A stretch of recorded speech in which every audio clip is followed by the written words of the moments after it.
Welcome to Puffamania on Shakaloo Radio. This is Ace the Kid Hagen with none other than the Puffster himself. Your boy, Big Papa Pop, coming to you from Shakaloo Radio here at Puffamania. We started off the Raw after WrestleMania with Seth Rollins addressing his Universal title win over Brock Lesnar. That's right, after being victimized by the Beast incarnate, Rollins gets back up to slay the Beast to become your new, reigning, defending, fighting WWE Universal Champion. And after a humbling by a Brooklyn crowd with "You deserve it" and "Thank you" chants, Rollins responded with a "No, we deserve it." He then informed us that he was feeling, and I quote, terrible, like he just got hit by a Mack truck. Well, Ace, who shows up when you're feeling down? None other than your boys, the New Day, to lift him up with the power of positivity. Big E then declared that WrestleMania was a night for celebration, as at WrestleMania, Rollins won the Universal Championship from Brock Lesnar, and that your new WWE Champion is Kofi Kingston. It finally happened. We finally got it. How pumped are you? I'm pumped, but I was hoping for a heel turn. I thought there could have been one too, but apparently they're going to bask in a little bit. I'm thinking that might come around the new draft. I think that happened towards SummerSlam, maybe. SummerSlam? You're thinking SummerSlam? All right. Close to SummerSlam. So predictions for SummerSlam: no more New Day. No more New Day and new undisputed women's champion Lacey Evans. You just want to toy with me, don't you? We'll get into that here in a minute.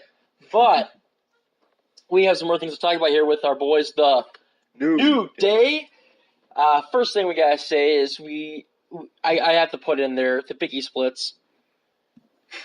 He went all the way down. He went all the way down. It was a full split. If you didn't see it, look it up on YouTube. Or if you have the WWE Network, look it up on there because it was impressive. I mean, as you a also big watched guy, it on Hulu too. You can also watch it on Hulu. Okay. And Sling. And Sling. Yeah. A lot of different places here. You hear in this WWE? Get some sponsorship here. We'll sell it for you. Network for $9.99 a month. It's still $9.99, right? Well, if it isn't, you're getting a sale now. So, anyways, Kofi challenged Rollins that night to a winner-take-all inspired by Becky's win at WrestleMania. If you didn't know that, spoiler alert, that night for Monday Night Raw, the main event, winner-take-all. So, moving on from that, we go into the newest streak in WWE tags. Kurt Hawkins and Zack Ryder going 2-0 the last month. The last just two shows, Raw and WrestleMania. Yeah, I mean. But one other way just to break your losing streak at Mania and getting the title. And in your home state. Yeah, in your home state. I mean, they're the home boys. They've been on a rough patch lately. You know, I think some of us have been kind of wanting them to be successful, but at the same time, no offense, guys, but it's kind of sucked lately. So, it's a good turnout for them. I'm happy for it. I am a Ryder fan. WWE is finally using their talent. Yes, they are. Anyways, they went to a tag rematch with the Revival. It was a back-and-forth match. Ryder made the tag to Hawkins without Dawson knowing. Ryder got the Shatter Machine. Hawkins got the small package again for the 1-2-3. Second victory goes to Hawkins and Ryder. You think they're going to carry on? What's the furthest they're going to go in this? I don't know. Maybe we see them go to Money in the Bank. But after that, I don't see much happening after the Money. I don't see it happening much after that. Maybe they're going to actually give him a big push. But other than that, I mean, I'm thinking that they're going to make it a legitimate hold. Give it one pay-per-view showing, and then they'll lose it. I mean, but granted, you look at what they've had so far. I mean, Hawkins' only claim to fame so far is his record for sucking. So a month with a championship belt. I mean, That's something. it's There's something underneath the belt. better than sucking. Something underneath the belt. Moving on to everybody's favorite person, WWE's own personal big ball of sunshine, Baron Corbin, came out to celebrate his win against Kurt Angle in Kurt Angle's farewell match at WrestleMania. Baron was introduced to the ring with mounts of hatred. You could taste the salt in the air. His reply to all the boos was, and I quote, "Oh, boo hoo," which then made everything worse. They started chanting asshole and shut the fuck up, and it was it really goes to show that, you know, as much as we hate Baron, he is a magnificent heel. I mean, you could feel the hatred. He can sell I'm an asshole really well. In fact, he even said thank you for calling him an asshole. He takes it as a compliment when they called him asshole. He then went on to go on and say how he's better than Kurt and how since he beat a gold medalist, he deserves his own gold medal.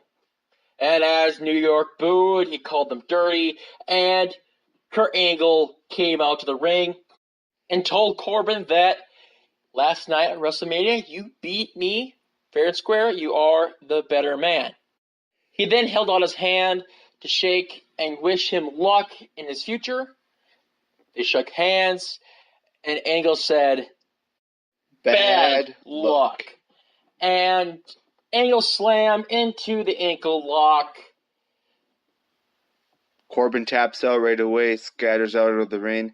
Next thing you know, music hits. None other than Lars Sullivan. The 330-pound, 6'3" brute. Yeah. Brute. He's brute. He's as big as me. He's a brute. He's a big guy. He gave Angle a big old slam, went up to the top rope, did a diving head bomb, and just left it in the ring just like that. And just like that, WWE is put on notice. We then segued into Elias backstage. Elias complained about having his big concert at WrestleMania interrupted by John Cena, who came back as the Doctor of Thugonomics. That's right, Puffster. Elias Sampson got a chance to do another big concert. He started rapping, and then at the end he said, "The next person to interrupt me is a dead man." Dong! Taker comes out. The look on Elias' face when he heard the dong was at this moment he knew he fucked up. Yeah. Which he did, because he decided to stay in the ring, got a big boot to the face, and a tombstone from the dead man himself. Good night, Elias. That is all raw roll for Elias that night. And for Taker, because all Taker had to do was just the simple tombstone, stick out the tongue, look good in the ring, leave out, because that's all he needs. He doesn't need a marked entrance. He is the Phenom. That's all he needs. But on the other hand, he may need a hairpiece, because his hair's kind of looking like Baron Corbin like 2 years ago. So you might need that too. Other than that, I mean, yeah, he's still the legend. He's still the Phenom. He doesn't need any hype. He's got his own hype. Moving on into the Becky and Lacey Evans conflict. Oh, I know you've been wanting to talk about this. I'll let you take it from there. Gosh. Becky just basically came out saying that she was... I am the man, and if you want some, come get some. Pretty much. No offense. And then she steps out of the ring, and the music hits. Whose music? Lacey Evans' music comes on, and she walks down that ramp just beautifully. She just walks down there all beautifully, like nothing was going to happen. She gets down to Becky Lynch, looks to the left and looks to the right at both championships, takes a step back and clocks Becky Lynch, walks away thinking nothing was going to happen. But this is the man we're talking about, and the man don't take that shit. She got up, she went after Lacey, and I just want to add this in here quick. That was a stiff hit. I mean, that was a stiff hook. Yeah. I mean, she took a good nice blow, Becky.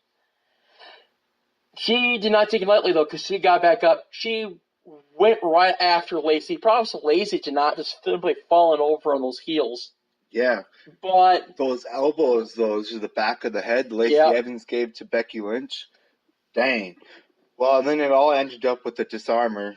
Becky Lynch tried to put it in a disarmer, but Lacey Evans found a way to fight out of it. And they were just both standing tall over each other. So the direction I think this feud should go, it should go slowly build up to SummerSlam with just little promos and little battles. No matches yet. They don't need any matches yet. If they can build up, Lacey would just do a stupid catwalk, which I think everybody thought, okay, this is going to be something, but to a point, this is dumb and annoying. But now we're seeing why it took so long. And now when you think about it, when the catwalk all started, it kind of makes sense, because it was kind of in line for when this feud started. So I'm thinking the same thing with you. I'm thinking this is going to go down sometime around SummerSlam. I think this could be the next big championship match that Becky has with the two belts. At least for the Raw. Who knows? Maybe there's going to be two championships going at two different pay-per-views. Maybe she's going to do the SmackDown at Money in the Bank, and we'll do the Raw at SummerSlam. Who knows? I mean, we haven't had anything like this in a long, long time.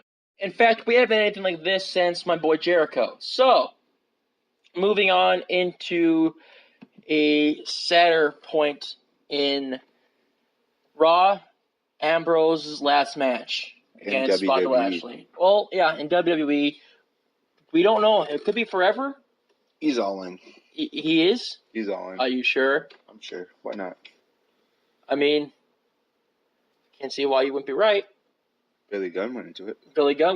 They can't fire him. They can't fire him. They can't fire him.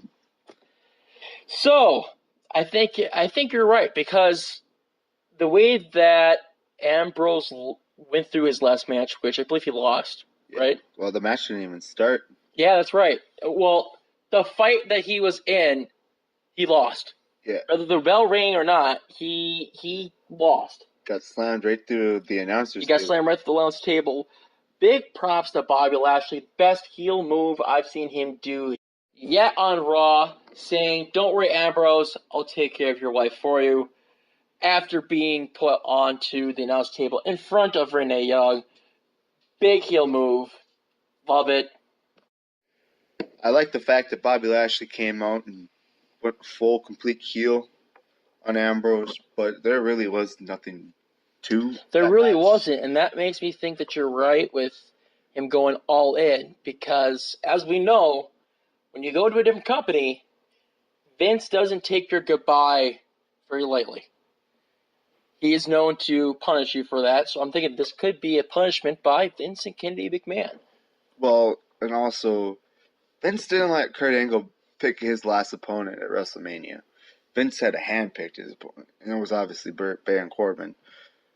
Well, we both know that for wrestlers, the traditional style is when you leave putting over a younger talent to keep the business going and push that character's career. Yeah.